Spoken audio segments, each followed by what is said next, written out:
France and Spain had a couple of wars about the control of Naples, which is ultimately won by Ferdinand of Spain, and Spain gains control over that part of Italy in 1504.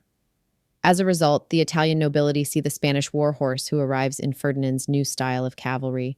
The Italians wanted to get their horses to do what the Iberian horses, who in their collected equilibrium moved with great ease, dexterity, and speed, did. The Iberian horses then served as the model. The Italians wanted to duplicate the light collected Iberian horses, and as their horses were not in the same state of energy and collection, they had to start inventing exercises and progressions to develop that same lightness and collection. Thus was born the science of horsemanship. The practice of this science of horsemanship we generally call dressage. Through methodical and deep study of cause and effect, its essential function was to find the progressions of mental and physical gymnastics that allow the non-peninsular, that is, the heavier European horses, to carry themselves under their riders with impulsion and dexterity and responsiveness comparable to that deployed by Iberian horses. Naples, then, became the mecca of European equitation that developed during the Renaissance. As we have been seeing in earlier videos, the tournament, the martial aspect, was becoming more stylized and given to display rather than violence. Riding as a display is a byproduct of martial equitation and was a main subject of Middle Ages education for young nobility. It was felt that people that could not control a horse completely with absolute ease and elegance could not rule a polity. One can look at the endless depiction of nobility on horseback in painting and sculpture, where the statement is always the same: I have my stallion under control. Therefore, the situation is under control with the same degree of thoroughness and ease. Italian courtier Baldessar Castiglione, writing in 1528 in his book still in print today, The Book of the Courtier, put forth the concept of Sprezzatura. This is a studied nonchalance, the idea that technical difficulty is concealed, difficulty in training is concealed, and that all complex movements appear simple and horse and rider appear completely natural and at ease. This is embodied in all those equestrian portraits of nobility and royalty. Castiglione's book had great influence at the time and for at least 2 centuries, 1528 to 1600. It was translated to all the major European languages and was considered required reading in noble education, as it defined ideal noble characteristics and court etiquette standards. It created the model of the perfect courtier in all the European courts and even the English Tudor and Stuart courts. The mounted nobility of Spain, now in Italy in the early 1500s, rode Andalusians, horses showing ideal maneuverability, intelligence, discipline, fast reactions, and intuitive response and connection to the rider. As Spain became a Habsburg possession in 1516, the influence of Spanish horses and riding grew throughout Europe. We have this fusion in Naples of the concepts of sprezzatura and mounted elegance, tied in with the desire to make the horse light, active, and responsive, as is somewhat natural in the Iberian horse. Baldessar Castiglione and his concept of sprezzatura are central to understanding the evolving ideals of nobility and horsemanship in early modern Europe, particularly in France.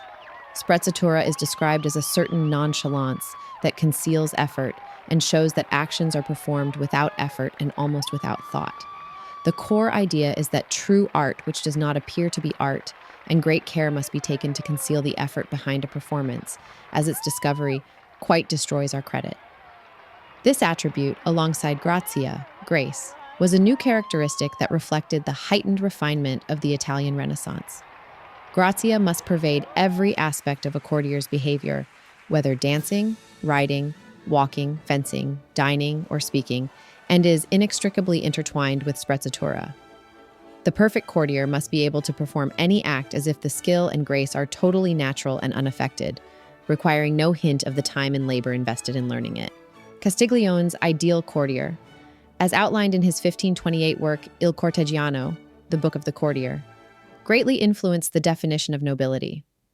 This book became known as the Golden Book of French nobility, with knowing the Cortegiano becoming proverbial among them, especially at court.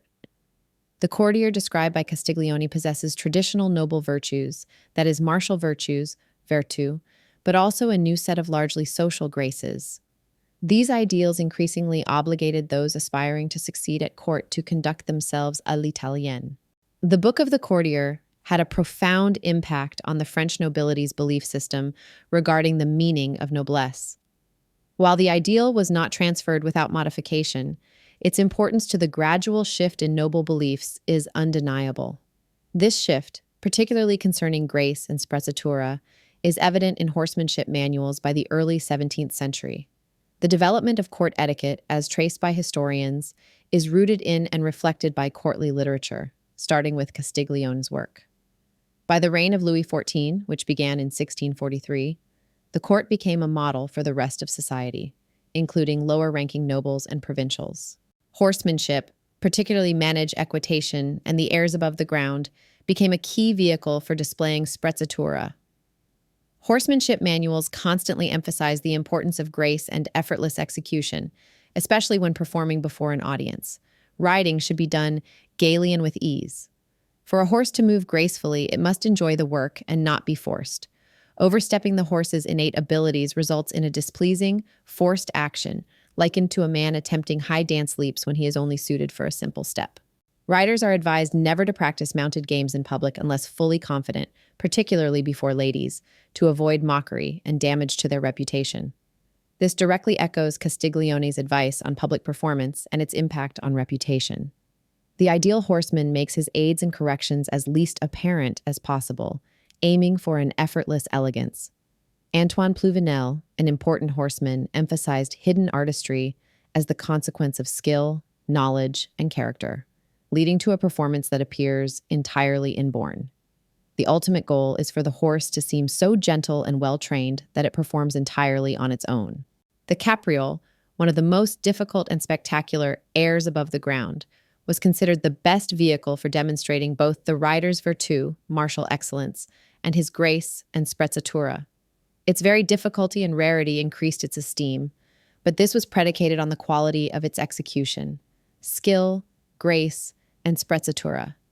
If one performed the airs, even the capriole, with demonstrable effort or, God forbid, a struggle, the rider could be condemned for insufficient preparation or lack of skill, lack of understanding a process to complete the task with sprezzatura.